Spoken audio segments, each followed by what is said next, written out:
साच कहे है तोरे आपन से हमरे अगना में आयल बाहर भौजे और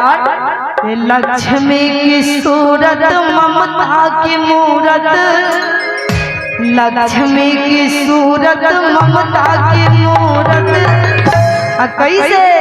लाखों में एक हमारा लाखों में एक हमारा साची कहे तोरे आपन से हमारी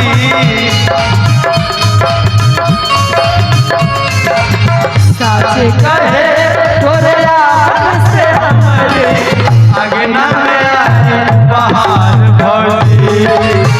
अगना में आए बहार भौजी लक्ष्मी की सूरत ममता की मूरत, लक्ष्मी की सूरत ममता की मूरत लक्ष्मी की सूरत ममता की मूरत लाखों में एक हमारा लाखों में एक हमार भौजी एक हमार भौजी।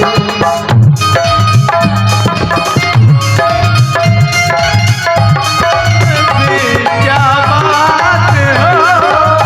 कहती थी तोरे साथ चलन को तो आ गए हम तोरे साथ हो साथ अधूरा जब तक तब तक साथ अधूरा जब तक मेरे ना हो पूरे साथ हो ये तो हमारी है वाली मरिया हमारी है वाली वो मरिया कहीं गए जो ठहरे दिल जाएगा ए भैया हम चाहेंगे कि दुल्हनिया के मम्मी जी एक बार मेरे साथ डांस कर लीजिए आप, तो काफी अच्छा रहेगा आज भी आइए आइए आइए ना एक बार प्लीज ये माहौल फिर बार बार मौसी जी से आइए मौसी जी आप कोई आप दोनों बाहर मिलकर करिए चलिए ना वो उनको बताइए ना आइए आइए आ जाइए आज ये मौसी जी ये माहौल आप दोबारा मिलेगा माहौल बन जाएगा। आप तीनों लोग भी आ जाइए आइए थोड़ा थोड़ा करिएगा कहेंगे ये साचे कहे तोरे यापन से हमरे साचे कहे तोरे यापन से हमरे अगना में आए बहार भौजी ए भौजी अगना में आए बहार भौजी और ये समृद्धि है आइए आइए थोड़ा सा आ जाओ नैनों की जो बात सपनों की बात में न जाने दिल की बात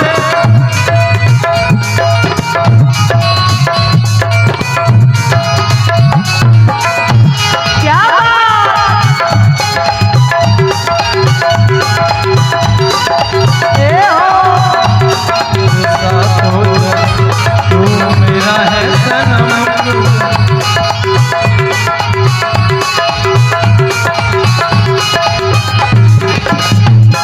बहार भौजी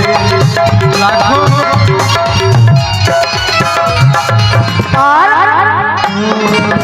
तुलसी की सेवा चंद्रमा की पूजा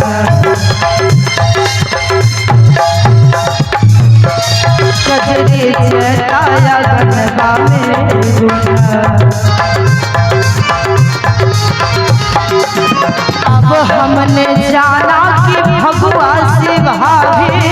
अब हमने जाना कि भगवा से भाभी अब हमने जाना कि भगवा से भाभी होते